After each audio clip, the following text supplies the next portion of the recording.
Magandang oras sa inyong lahat. Ang aking content ngayon ay tungkol sa fermented plant juice.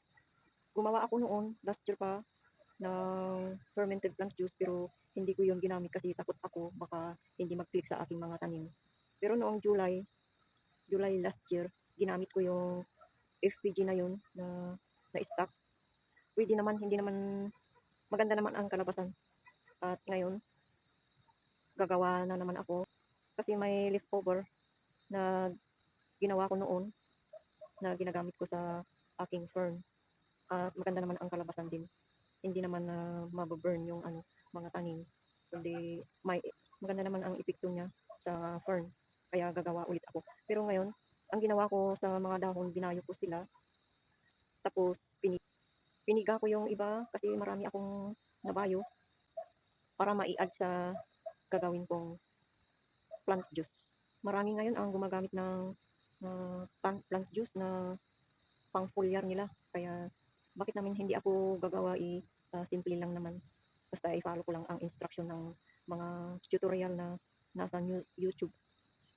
May natutunan ako sa agrilineal tungkol sa fermented plant juice at mga fish amino acid at saka fruit juice, fermented fruit juice.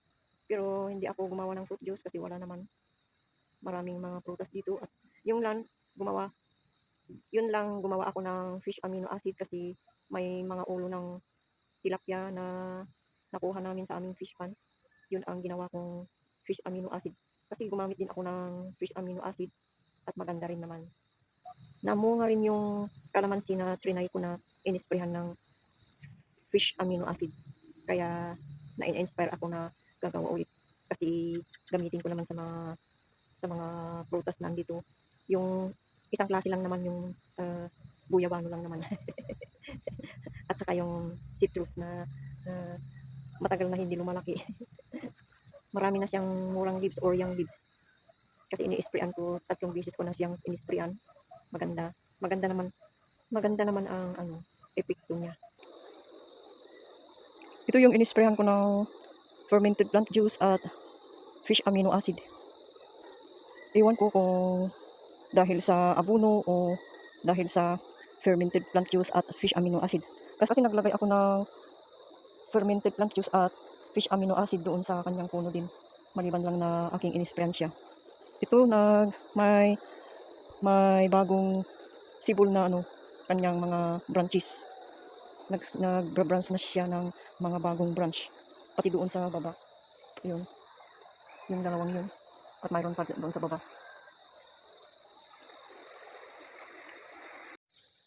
Ito yung fish amino acid na akong ginagamit. At ito yung plant juice na matagal na na-stock sa bahay. Pero ito, wala pang 1 taon ito.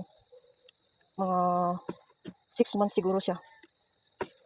At may bago pa akong nagawa. Pero yung FPG, wala na, kaya gagawa ulit ako.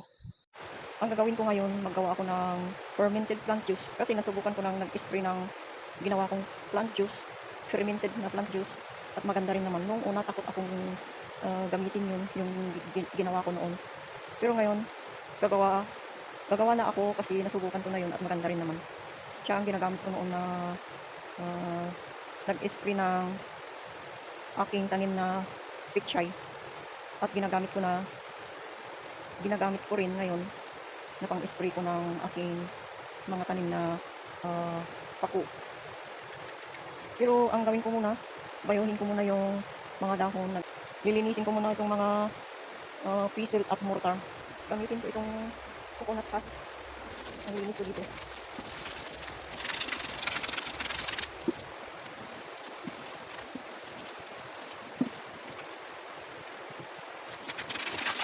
Andito lang kasi sa labas itong bayuhan, kaya pirmi ang kanyang dumi. Napabayaan ko na hindi ko tinuguran. At laging umuulan, kaya ganyan. Gagamit ako ng dahon. Siya rin ang panglinis ko para yung amoy ng dahon, siya rin ang nailagay dito sa mortar.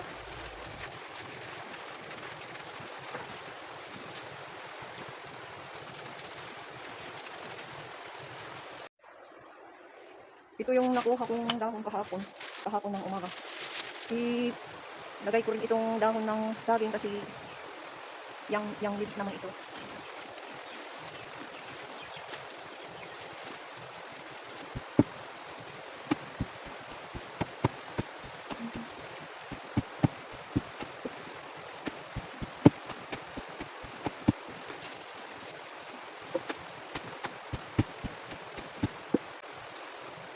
May nakuha din akong grass na yung sakati grass. Ito lang ang kunin ko kasi yung leaves lang naman ang mas importante na magamit sa paggawa ng FPG or fermented plant juice.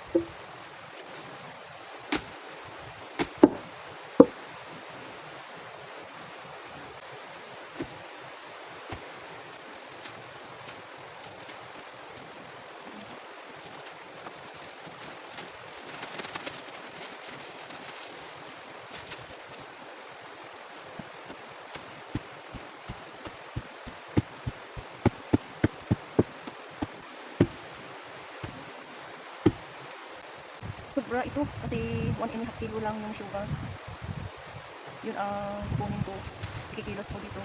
Kunin ko yung 1.5 kilo din. Dito ako mag-ferment. 1 and 1 fourth ay 3 fourths. Lagyan ko ng 1 cup.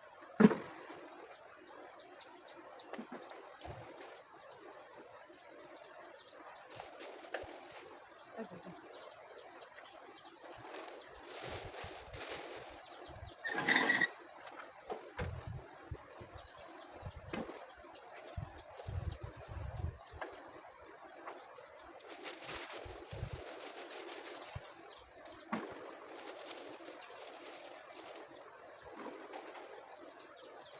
One cup at 1 kilo dito.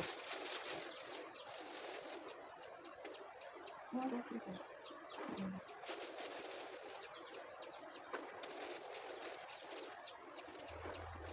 1, 2, 3, 4. 2 in 1 cup.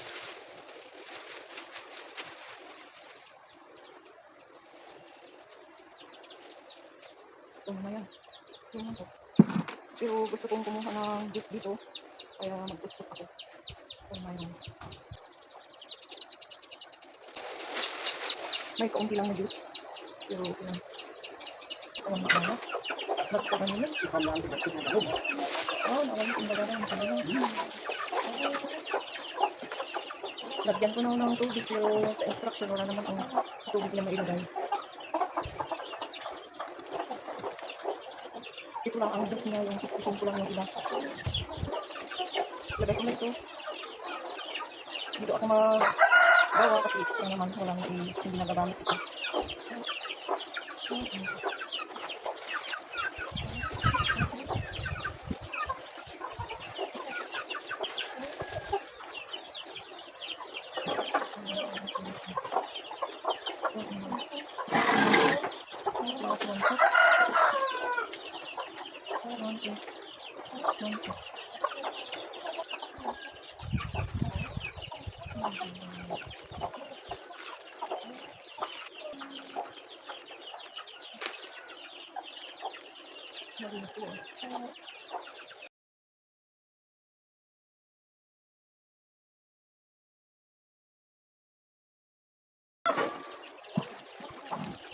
Yun ang kalabasan niya.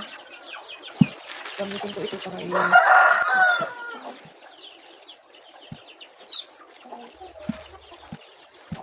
hindi na lang ako magagamit ng sinker kasi i-mix ko naman sila na palagi.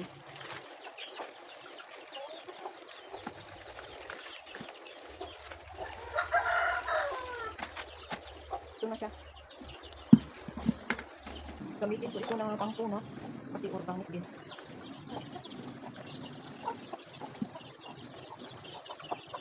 Date ngayon, 15 August 8, 15, 24.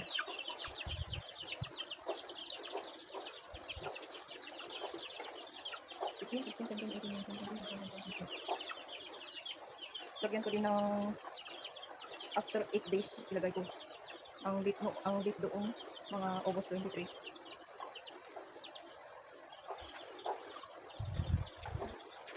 After 8 days kasi, magfe-ferment na ito. Pwede nang gamitin.